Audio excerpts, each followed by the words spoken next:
Jesus is the pivotal point between Christianity and Islam. Stop. Let's think about this for a second. Islam teaches monotheism. Islam teaches following God, worshiping God. Islam teaches a lot. There's a lot of violence there, but again, a lot of violence looks similar somewhat to the Old Testament. What is the pivotal point as far as we're concerned? Well, when we talk about Jesus' life in Islam, what does Islam deny? Well, first, we've seen that Islam denies Jesus' crucifixion. Chapter 4, verse 157, وَمَا قَتَلُوهُ وَمَا صَلَبُوهُ. He was not killed, nor was he crucified, but so it was made to appear to them. So Jesus did not die on the cross, according to Islam. If he did not die on the cross, he could not have been raised from the dead, so Jesus' resurrection is denied by Islam. And then, of course, we have chapter 5, verse 72 of the Quran, where if you believe Jesus is God, then you will go to hell. Chapter 5, verse 116 of the Quran, where Jesus denies ever claiming to be divine. So what do we have? In the Quran, chapter 3, you can believe Jesus cleansed the lepers, that he healed the blind, he healed the deaf, he raised the dead. He is the virgin-born Messiah, son of Mary.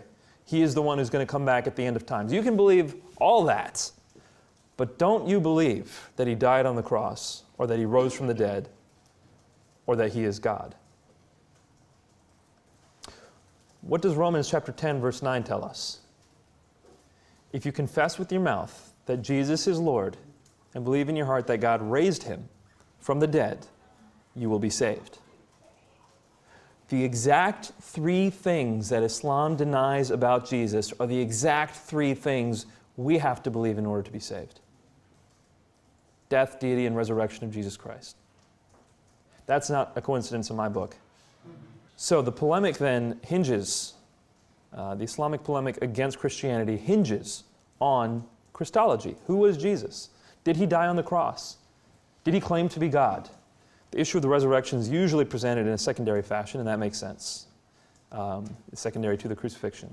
But did he rise from the dead? That matters. These are important issues.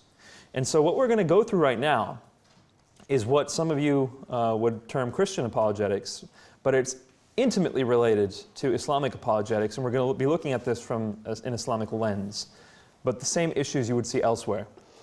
The first one we want to talk about is, did Jesus die by crucifixion? Here's the verse in chapter 4, verse 157.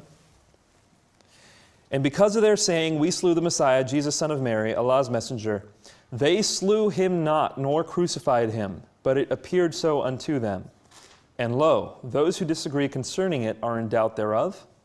They have no knowledge thereof, save pursuit of a conjecture. They certainly slew him not. I call this the Islamic litmus test. I believe that if you're dealing with a Muslim who is providing an apologetic against Christianity, you can test whether that Muslim is sincere or not through this issue. And that's why I call it the litmus test. This issue is so starkly in favor of the Christian position that if a Muslim argues against it after having seen the evidence, I have to conclude that they're not being genuine. There's nothing you could say to them that could convince them of the strength of the Christian claim. Let's take a look at the reasons why. There's two lines of evidence that I use. The evidence I'm providing here is basically a recap of a debate I had in 2009, I believe, might have been 2010, with a man named Osama Abdullah on the issue of the resurrection of Jesus. Two lines of evidence, historical evidence and supporting evidence that we're going to provide. First, the historical evidence. Did Jesus die by crucifixion? Well, first, it is the unanimous written testimony concerning what happened to Jesus. When we look at Jewish references, we have multiple Jewish references. We've got the Talmud, we've got Marabar Serapion, who's writing a letter, we've got Josephus, the Jewish historian, who's writing for the Romans. All of these Jewish sources say Jesus died by crucifixion, as it were. We have Gentile sources. We've got Tacitus and Lucian, both of whom say that Jesus died. Of course, you've got first-generation Christians, and by that I mean Matthew, Mark, Luke, John, Paul, Peter. These folk all say Jesus died on the cross.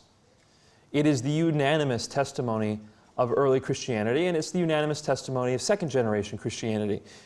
Folks like Papias, Clement, Polycarp, Ignatius.